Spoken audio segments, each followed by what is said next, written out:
দর্শক, এবার চরম বিপদের মুখে পড়েছে সমন্বয়করা এবং ডক্টর মোহাম্মদ ইউনূস।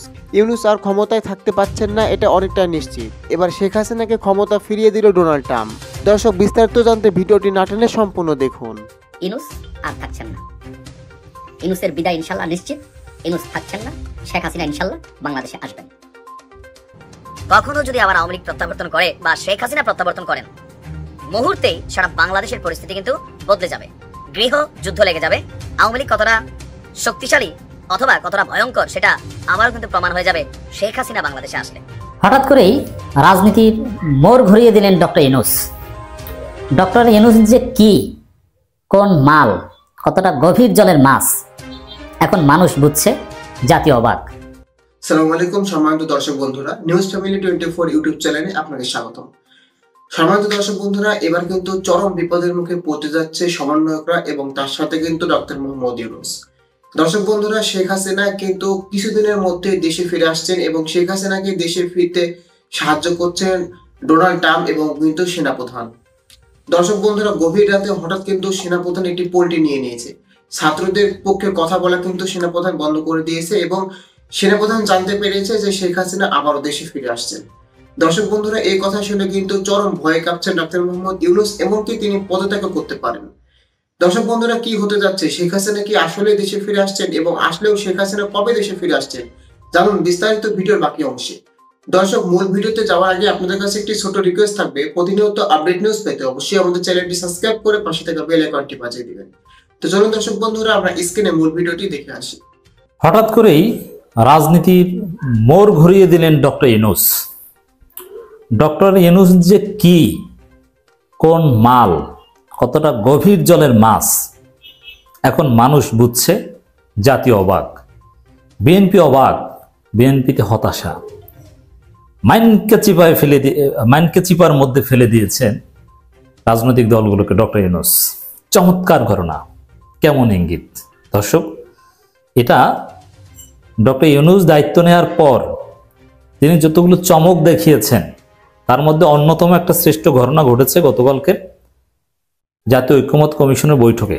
তার বক্তব্য, যারা রাজনীতি বুঝেন তারা বিষয়টা ধরে ফেলেছেন যে ঘটনা ঘটিয়ে দিয়েছেন।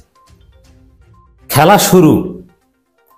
দর্শক, ডক্টর ইউনূস কিন্তু কঠোর বক্তব্য দিয়েছেন যে সংস্কার করতে হবে, পিছিয়ে হটার সুযোগ নেই। সংস্কার করবো না একথা বলার সুযোগ নেই, সুযোগ আর আসবে না। এই দেশটা কারো একার সম্পত্তি নয়, সবার। জনগণের মতামতের উপর ভিত্তি করে হবে। কোন দল কি বলল সেটা হবে এরকম না। সবচেয়ে গুরুত্বপূর্ণ বিষয়, যে বিষয়টা নিয়ে মারাত্মক আলোচনা চলছে, ডক্টর ইউনূস বলেছেন সংস্কার বিষয়ে কোন রাজনৈতিক দল কি মতামত দেয় সেটা জাতির সামনে প্রকাশ করে দেওয়া হবে, এমনকি সেটা লিখিত আকারে থাকবে, ওয়েবসাইটে লিখে দেওয়া হবে, সবাই দেখবে। এর মানে বিএনপির যে ধান্দাবাজি, উপরে উপরে বলবে যে আমরা এই সরকারের সাথে আছি, সরকারকে ব্যর্থ হতে দেওয়া যাবে না, আমরা সংস্কার চাই, আর তলে তলে সংস্কার বিরোধিতা করবে যে পার্লামেন্ট ছাড়া সংস্কার করা যাবে না, না, সেই সুযোগ হবে না।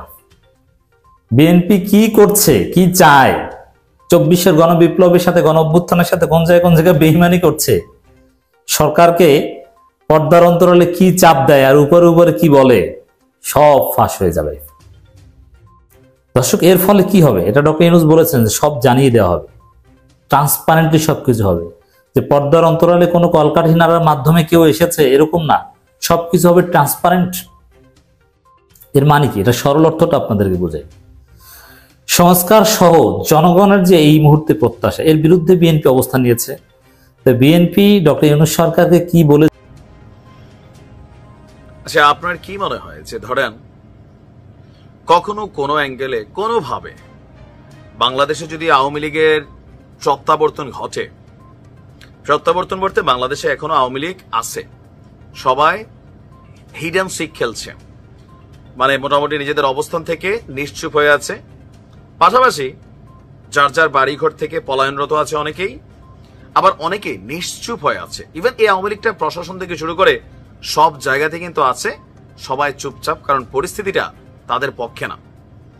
কখনো যদি আবার আওয়ামী লীগ প্রত্যাবর্তন করে বা শেখ হাসিনা প্রত্যাবর্তন করেন, মুহূর্তেই সারা বাংলাদেশের পরিস্থিতি কিন্তু বদলে যাবে, গৃহ যুদ্ধ লেগে যাবে। আওয়ামী লীগ কতটা শক্তিশালী অথবা কতটা ভয়ঙ্কর সেটা আবারও কিন্তু প্রমাণ হয়ে যাবে শেখ হাসিনা বাংলাদেশে আসলে। আর এই অভ্যুত্থানের যারা মাস্টার মাইন্ড অথবা মেটিকুলাস প্ল্যানার, সমন্বয়করা, এদের মধ্যে অনেকে ছাত্রলীগের সাথে কানেক্টেড ছিল, অনেকে বিভিন্নভাবে আওয়ামী লীগের সাথে কানেক্টেড ছিল। প্রত্যেকটা ব্যক্তির কঠিন সাজা দেবে শেখ হাসিনা। এমনকি তার বিভিন্ন অডিও বার্তা, নেতাদের বিভিন্ন পোস্ট থেকে এটা নিশ্চিত।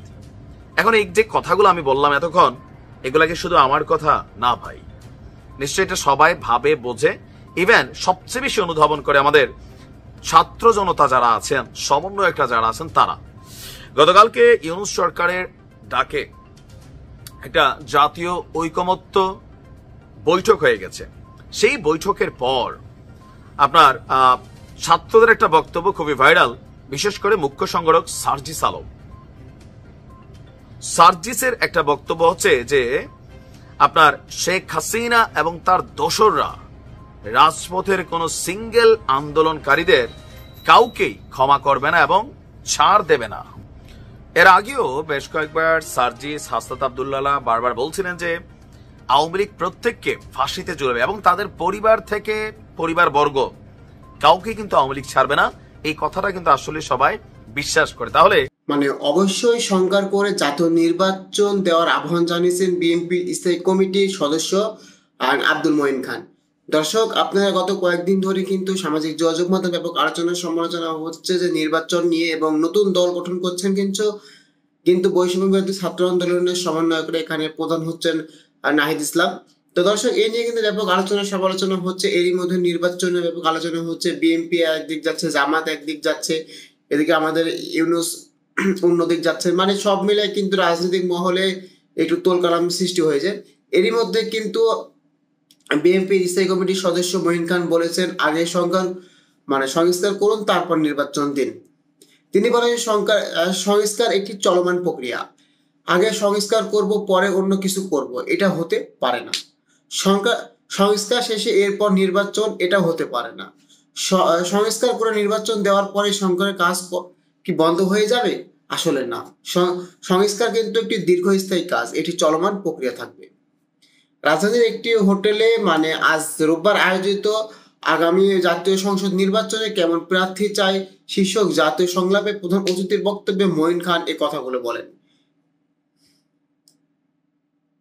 মঈন খান বলেন, মানুষ 2018, 2014, 2024 সালের নির্বাচন নিয়ে প্রশ্ন তুলেছে, কিন্তু 2018 সালের ডিসেম্বরে যে নির্বাচন হলো সেটা নিয়ে কোনো প্রশ্ন তোলে না।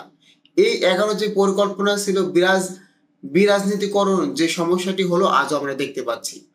আমাকে ক্ষমা করবেন, তার একটি ইঙ্গিত নতুন করে চলে এসেছে। আমাদের আলোচনা করতে এসেছি নির্বাচনে কেমন প্রার্থী চাই, বিরাজনীতিকরণ হলো এসব কিন্তু ভেস্তে যাবে।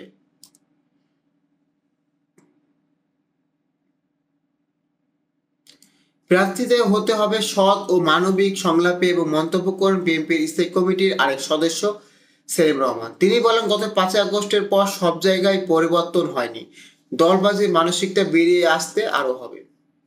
সংলাপে জামাতের ইসলামী ঢাকা মহানগর উত্তরের আমির মোহাম্মদ সেলিম উদ্দিন বলেন, পিয়ার জনসংখ্যান পদ্ধতিতে নির্বাচন হলে সহিংসতা কমে যাবে। দর্শক, ইতিমধ্যে কিন্তু আপনারা সম্পূর্ণ ভিডিওটি দেখেছেন। দর্শক, বেশ কয়েকদিন ধরে কিন্তু সামাজিক যোগাযোগ মাধ্যমে ব্যাপক আলোচনা সমালোচনা সৃষ্টি হয়েছে, এবং কি রাজনৈতিক মহলে কিন্তু তোলকালাম সৃষ্টি হয়েছে যে নির্বাচন কবে হবে, নির্বাচন কিভাবে হবে, আগে কি জাতীয় নির্বাচন হবে নাকি আগে এলাকা ভিত্তিক নির্বাচন হবে, নাকি আপনার আগে সংস্কার হবে তারপর নির্বাচন হবে। এ নিয়ে কিন্তু ব্যাপক আলোচনা সমালোচনা হয়েছে। গত 2 দিন আগে কিন্তু ডোনাল্ড ট্রাম্প কিন্তু মোদির উপর ছেড়ে দিয়েছেন বাংলাদেশের লাঠি। এটি নিউজ প্রকাশিত হয়েছিল, আমরা দেখেছি সবাই নিউজটি। তো দর্শক, রাজনৈতিক মহল কিন্তু বাংলাদেশের এখন খুবই একটি বাজে অবস্থা চলছে। তো ইতিমধ্যে আপনারা সম্পূর্ণ ভিডিওটি দেখেছেন, এবং সম্পূর্ণ ভিডিওটি দেখার পর আপনাদের গুরুত্বপূর্ণ মতামতটি অবশ্যই আপনারা ভিডিওর কমেন্ট বক্সে কমেন্ট করে আমাদেরকে জানিয়ে দিবেন। দর্শক, ভিডিওটি শেষ করার আগে আপনাদের কাছে একটি ছোট রিকোয়েস্ট থাকবে, প্রতিনিয়ত আপডেট নিউজ পেতে অবশ্যই আমাদের চ্যানেলটি সাবস্ক্রাইব করে পাশে থাকা বেল আইকনটি বাজিয়ে দিবেন। ধন্যবাদ।